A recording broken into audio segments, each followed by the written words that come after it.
Reunion time. Tess, it's been far too long. This is like a cameo. You're in a new space, and that's why I'm going to say Tess is back. Kind of. And Luna as well. That's right. Yes, the mascot. Man, where have you been? Can you share? She's moving up the corporate ladder here. So, when we do these kinds of things, when we're outside, people like me leave the media, you got to let go of a few things because number one, it takes too much time. And secondly, you got to respect the people you work for, and things like this can't happen all the time. That's right. I had a new job opportunity and I took it. And so needless to say, my time has been spent doing that, and obviously that's going to continue to be my priority, but I missed you guys, so I just wanted to come back. I felt like there was a lot to chat about. Oh my God. Lying. I mean, believe it or not, we're halfway through our college football season, and that's crazy. Baseball and all kinds of other things are happening, so I felt like it was a great time to reignite that old flame. The old flame. Yeah. It's lit. And if light it up, baby. If you're watching this for the first time, regardless of whether she's part-time, full-time, quarterly, every few weeks, this is the title that Tess earned. That it's on her resume. So Tess, is she the first lady of the man cave? Yeah. Reporting for duty. The man cave. Always. Always. I will always be the first lady for you guys. First lady. Hey, Honest AC and Plumbing, where a handshake still means something. Those guys, I literally got word. They've been giving me a hard time about the Rangers because there's a lot of Astro fans, but we'll get to that here in a little bit. But can you believe this? They just wrapped up hundreds of AC units that were overworked this summer. Now they're switching gears to the heater side. But it's going to be in the 90s this weekend, Tess. Yeah, no, I don't use my heater right now. No, I'd rather have the windows wide open, if you will. Let's get your take. My favorite. Wide open crevice. Always talking about big gaps, Sean. Big gaps. Fill the gap. Fill the gap. A lot of gaps in football. A, B, and C. Yes, let's talk about them. Let's talk about the gaps involved in Texas football. There aren't a lot of them. Your take on the Horns to date, since it's been about 8, 9, 10 weeks since we last spoken on here. You and I, we go to games, we hang out, we talk, text, whatnot. But I got to give Tess's take on Hook'em football mid-season review, so to speak. Sure. Yeah. I mean, obviously, I'm disappointed about the OU game. Of course. As is every Longhorn. I really wanted that 6-0, but it was a great game, and it wasn't 49-0. Thank God. So I do think we deserve to lose the game. Yeah. And I don't think I think a lot of people making excuses just kind of as people not wanting to accept the reality. I mean, I feel like there's a lot of games, especially our home games, where we're just not looking very sharp, right? Looking a little soft, not coming out and, taking over like we should. I think we've actually been better on the road, obviously beating Alabama, still playing good against OU, not at DKR, things like that. Some of the easier games that we've played at home, I feel like they looked more challenging to us. But I'm excited to play U of H on Saturday. I feel like the rest of our season shouldn't be challenging, but again, stranger things have happened. And, I think there's still some matchups, K-State at home, Texas Tech at home, the last game of the season that could be surprising. But again, unfortunately in the game of college football, anything can happen. So that's true. I'm definitely not going to think that we haven't made to the Big 12 championship. Of course, I already have all of my travel arrangements made, but they're refundable. Yeah. I just made Because hotel reservations for Arlington. yeah, I really want to go. I want to play OU again. I will say this, and I'm about to play a soundbite from Houston, but to all your points, and I'll sum up my midseason review of Texas. I think a lot of fans may disagree with me on this, but I think what Texas does when they're playing to their capability, they're not a quick striking team by design. They're trying to wear down a team because they're so fit, physically fit, cardiovascularly, so to speak, that by the fourth quarter, teams wear down against Texas. Now, OU was kind of an anomaly. OU was the better team that day in Dallas, 100%. They got Texas out of rhythm. They were prepared, and especially those first two drives, that picked off Quinn. But after that, Quinn was really good. But that's his passing yards were great, even though he got picked off a couple times. Right. I just think that's by design. Texas tries to wear down a team, and they open it up in the fourth. That's just what I see. Yeah, we're a second half of the last second half team. So Dana Holgerson's Houston Cougars, it took a Hail Mary for them to beat the team he used to coach, West Virginia. And he's coached against Texas when he was Mike Gundy's OC, I think, for 2 seasons. Then he was at Tech with Leach. And so this is his review of Texas, watching them on film as they prepare for him, and as he talked about in their press conference earlier this week. There's not enough time in this press conference to explain all the challenges that Texas brings. They're a complete team. They've had 2 weeks coming off a loss to Oklahoma. I can only imagine what their mindset is. I've got a lot of comments. Just beat Texas. Don't care if you win any of them, but you got to win that one. They're in a different place now than when I went there in 2018 was the last time that I competed against these guys. And we came out of there with a win that day. But where they're at now is different. I love that he describes us as a complete team. Anything that involves the word full package, I'm all about. So, whenever you bring the full package, life is good. But I think it's exciting to play them because I don't know if a lot of people remember, but we were quite the rivals in the Southwest Texas Conference with U of H back in the day. Mm-hmm. And obviously people don't think of us in the same room anymore, being not really ever playing each other and being different conferences, but there's still a lot of rivalry there. And I think there's going to be a lot of fandom at that game, on both sides, because obviously there's a lot of people in Houston that are Texas fans and vice versa, obviously U of H fans. But the last time Texas beat, I want to say 90 when Texas stormed the field in Houston. What is it? The Shock the Nation tour. I remember I was there, and Wally Pryor, the old PA guy, said, "Get that idiot off the goalpost." That was you? That was not me, but Wally Pryor said it. Some UT student was climbing the goalpost at Memorial Stadium. And he said, "Get that idiot off the goalpost." Yeah, well. Houston was good back then. Right. And so people have kind of swept them underneath the rug. But, I'd like to see a fun game. Also, I'd like to just see a total blowout. But, I like closer games are just kind of what I look for these days, regardless of the team.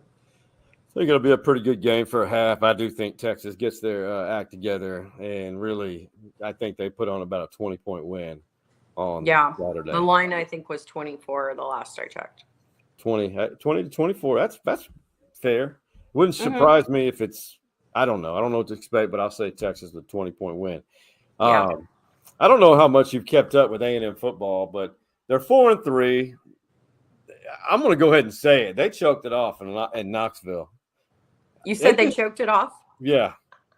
They were the A&M for some reason, Tess. They got all this talent. I know they're lacking their quarterbacks hurt, Mm-hmm. but man, they just have not had good luck with quarterbacks consistently in No. College Station and in Jimbo. I want to play this soundbite with the reporter's question after they lost to Tennessee. And Jimbo, he's interrupting the reporter. Just listen. He's asking from a fan point of view what he thinks. I played this. This is from the pass rush of Stevie Lee, and Stevie had not heard it, and he just kind of smiled. Can't wait for your reaction.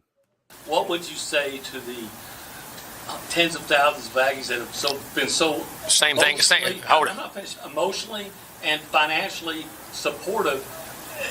That question whether or not you can actually The same turn this thing. around. The same things I just said to our kids. I mean, they ain't hurting no more than our kids are. Those players in that locker room. Don't put them above the players. I mean, I love our players and I love our fans. I love our people who give money. But those kids are what's more important. That's why they're giving it. Those kids are hurting in there too, and we got to find a way to help them. We got to coach them better, get them to play better, and play in critical moments better. And that's what we're going to do. He just threw the fans saying, hey, what the fans think doesn't matter compared to his players. That's not a bad statement. But don't you think that the heat is being turned up for all this money? I mean, Tess, if they try to buy him out right now, this is guaranteed money. Well, I know. 76.8 So he doesn't million. give a shit. No, so, he doesn't. So honestly, I mean, he can probably say whatever he wants because Right. you know the deal is sealed. So you know, I think you know, but going out there and saying the fans don't matter, I mean, that's just not. It's not going to make you Mr. Popular. Obviously, the players are super important. He is right, but he should feel the heat. I mean, you know, they dropped serious coin on him and he has not produced. So, but again, that's very Aggie and that's why they're Aggies. So, The thing that blows my mind, you know, they had that great COVID year. I think they went 9-1. It was shortened. Had a good year, but they extended his already lengthy contract. I mean, right now they would owe him if they bought him out. Let's just say they finish. They want to get rid of him. mhm. They owe him $76.8 million, and it just decreases. So it finally drops below 30 in year 2028. It'd be $29.5 million. Jimbo's contract is huge. That's what she said. Hmm. That's what she said. Impressive. It's very. There's a topic that I know you're triggered by. Swiftie, Taylor Swift football fans. There's a little parody video that I found for you on TikTok, and Oh, I can't wait. I was wondering if this is the way you are. Maybe. Here we go.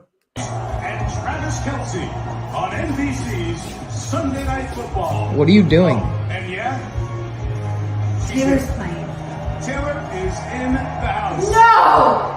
Oh, she's wearing black. And Oh, she looks stunning. Chris Collinsworth Can you rewind it? Since when do you watch football? Oh, she looks incredible. Name a more relevant person right now. You can't. It's her. It's Taylor. Show Taylor more! She put Travis Kelce on the map. Oh, my precious football has been taken over.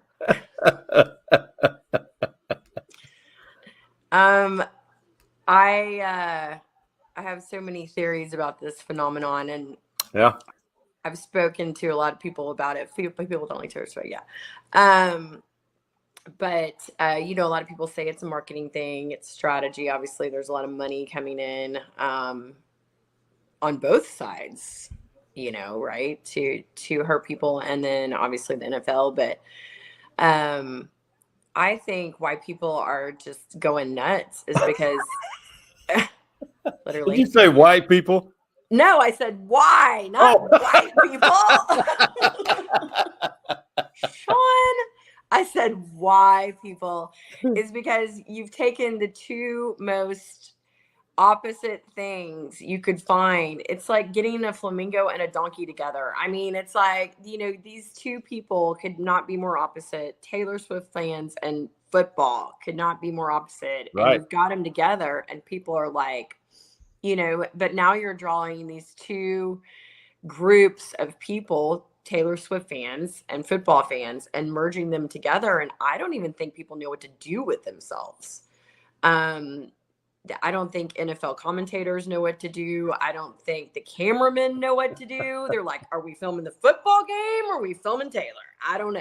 We don't know what to talk about. Are we talking about her? Are we talking about how, somebody intercepted the ball? I feel like everybody's just a little thrown off because I don't think anybody's seen something like this before. But also, I don't know if it's a planned thing. I mean, it could just be a love story. So a mutual friend of ours, she said, she had a good take on it. She said, I love it. She said, I love it because Taylor had been dating all these little sissy boy band guys. And now she found her a real man, a very large man in many ways. And does she have some insider information? That was her exact words. And I was like, Jesus, oh my God. But I have no idea of knowing. I don't want to know, but I get what she's saying. Taylor's attracted to something that she may have never been and didn't know she was attracted to. She wanted a change, but I think it's cool. I mean, at first I was like, oh my God, no. Oh, where are we going with this? But now I see it. Hey, it's good marketing, and we're merging or kind of integrating more people into the football fan base, and it's great for ratings. I can see that for TV. 1,000%. I think it's actually really cool. And in the what's going on in our world right now, it's kind of cool. Like, watch two people possibly fall in love with each other, or if they're not, just execute the marketing strategy of the century. I don't know, but it is kind of cool to watch. But I did have this idea about making a Taylor Swift playbook for all the Swifties. And I'm going to use like glitter glue and scratch and sniff stickers. I'm going to put it on like pink construction paper, and it's just going to have like touchdown, 6 points. I like it. Field goal, 1 point. I decided it'd be cute to make like a little Taylor Swift playbook so they know what's going on. You like our guy, Mark Rogers in Oklahoma City? Football people don't like Taylor Swift. Seems like the Swifties are rooting for Kelsey. That's back on October 2nd. I love it. And I think he's right. You know what else is big? Oh my God, I just left myself wide open. How about this? Do tell me, Sean. You tell me. I'll give you a play-by-play as Chloe's ear is making a appearance here. This excites me. I try not to be a fan, but I'm loving this.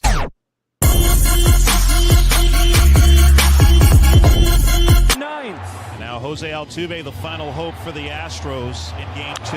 Fly ball center field. Taveras comes on. The call, the catch, the win in Game 2.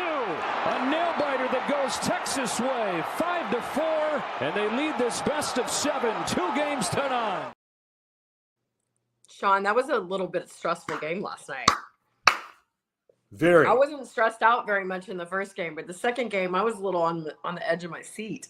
I was too. 4-1 lead, and then 5-1. You knew the Astros are going to come back because now that you're starting to see managerial skills, Bruce Bochy and Dusty.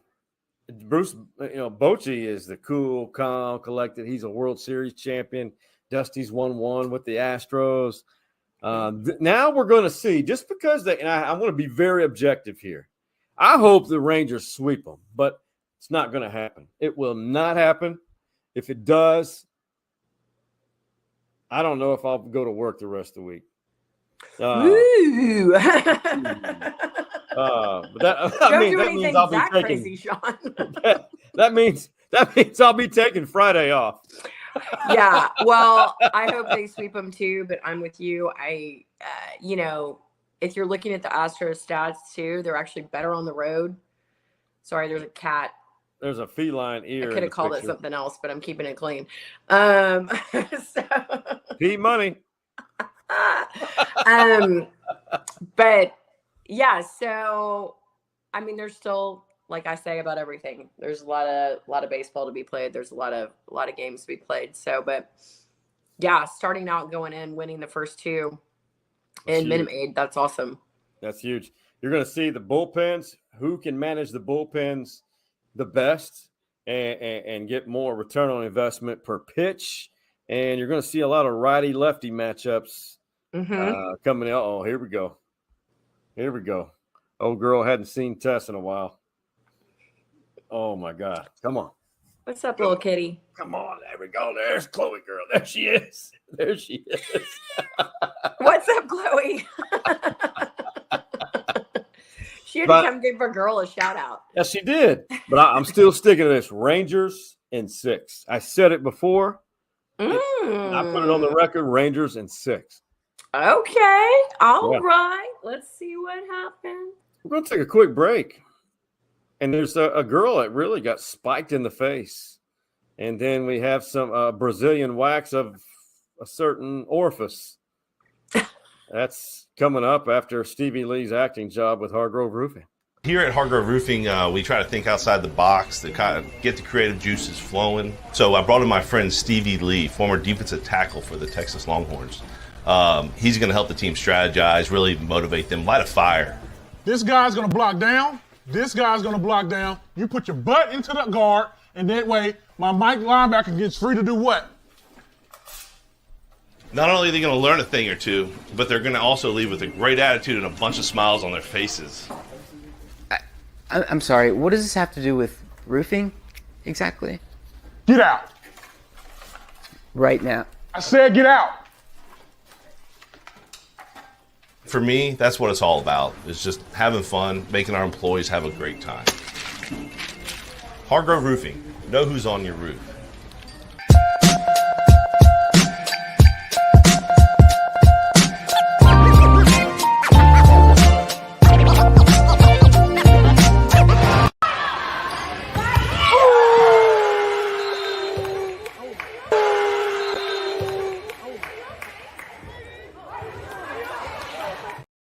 Oh, I saw that. She got nailed. That's not in a good way. I think it's Leah Lange. I think that's her name. She's the daughter of Jake Lange, who was on the staff of UT football for quite a bit. And she is a star volleyball player for Hayes. I think it's still called Hayes Consolidated. Well, really she handled it very well. She shook it off. She did. And she's talented. But the girl who received it handled it real well. She was laughing to it. I mean, it knocked her down like she got blasted. Well, she did. Yeah. I was surprised she got up. Oh, my God. When I first saw it. And then she had a smile on her face, and I was like, oh, thank God she's not hurt.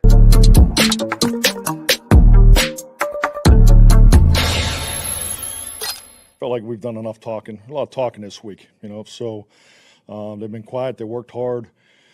Did a good job. I mean, this was a bumpy night. 20 penalties and the up and down this, but I just love their resilience and fight, and we came out on top. God.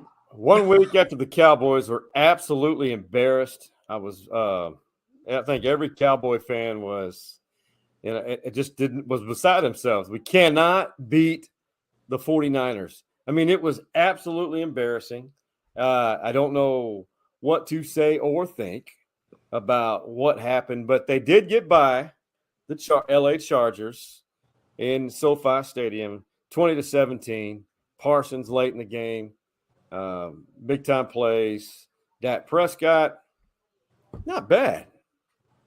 I mean, and he had 40 yards rushing, and he led all Cowboys in rushing. But I don't know. I don't even know where this team is right now.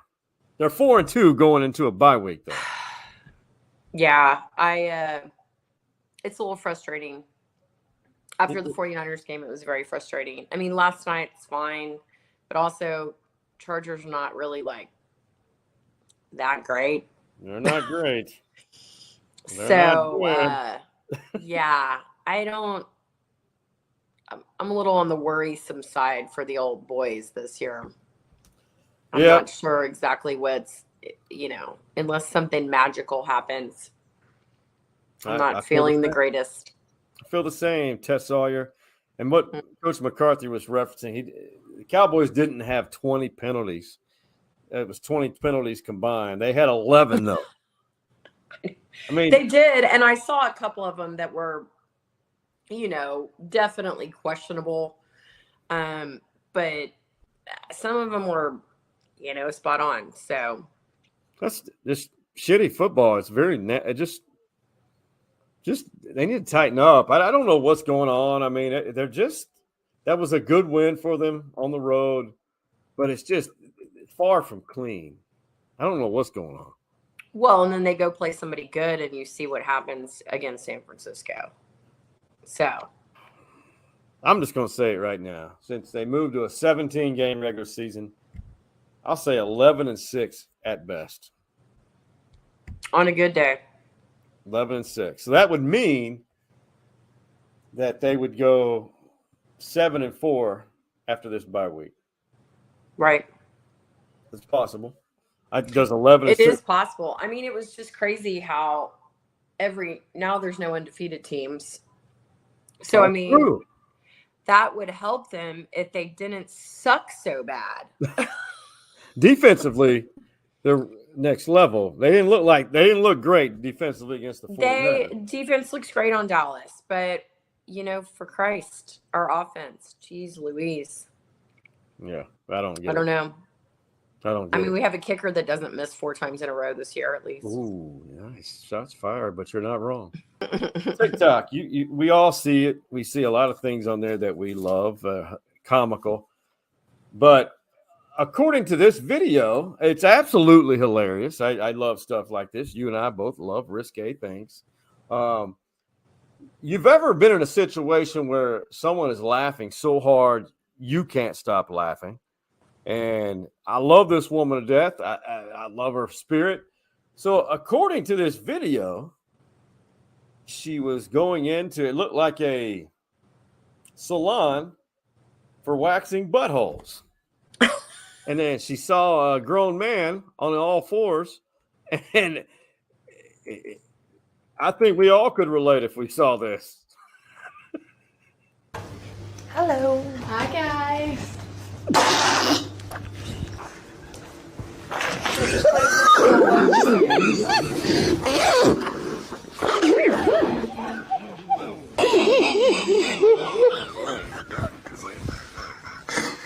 Session so long.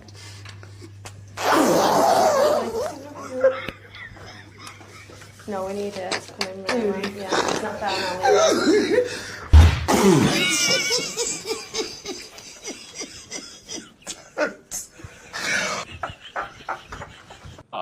I'm just glad they didn't show it. Yeah, that would not have been as funny. That would have ruined the moment. But there are some things that I just don't want to see and that I can't unsee. So laughing, I'm good. I wanted to have a good night's sleep tonight, Sean. Because you could not unsee that. No. Whatsoever. Never. Hey, Ben, tell me something good.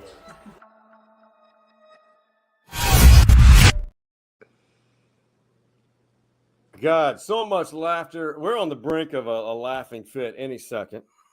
And on that note, and at the expense of Texas A&M football, because the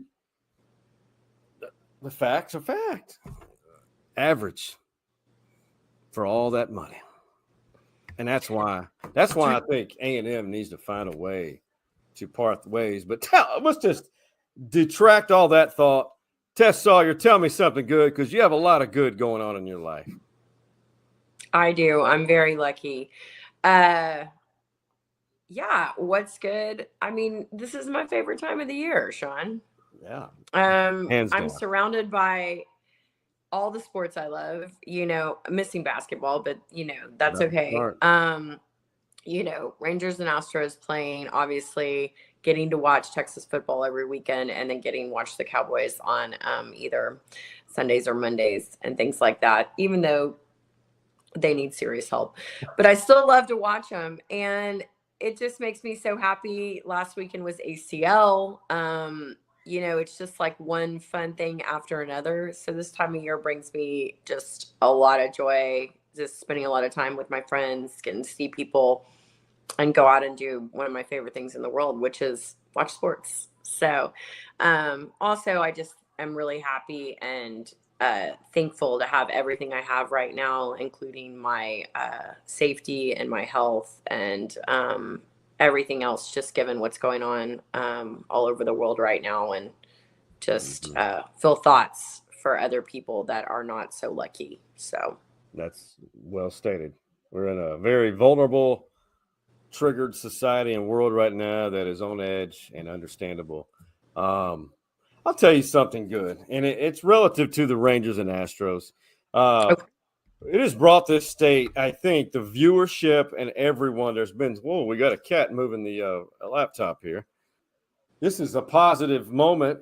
I will say it has brought more people to the discussion about this, and really brought attention to the great game that is baseball in this state, the two organizations, and really an interest that maybe most people didn't have before.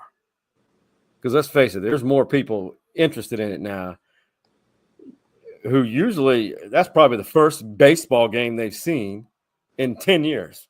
Right.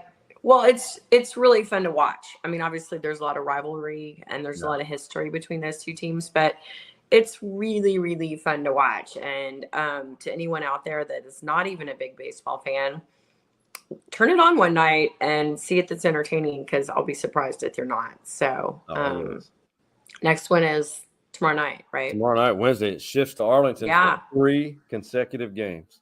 Taylor Swift will not be there. She will not. But, sorry to disappoint a few of you. It's just going to be baseball. So, and during those games, Tess Sawyer will bring out our arts and crafts bag and start making a Swiftie football fan book. I will.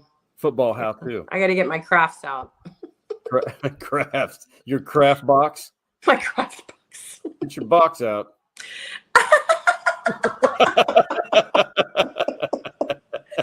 Not in public, Sean. For Luna, that's Tessa's dog. And then Chloe right here in the Honest AC and Plumbing, where a handshake still means something. And the OG Man Cave boys, that being Hardball Harge, Big Mike, and Coach Mo. What do we tell them, Tess? We out. You see the drippy, I'm fitted up. Hop in my car and the giddy up.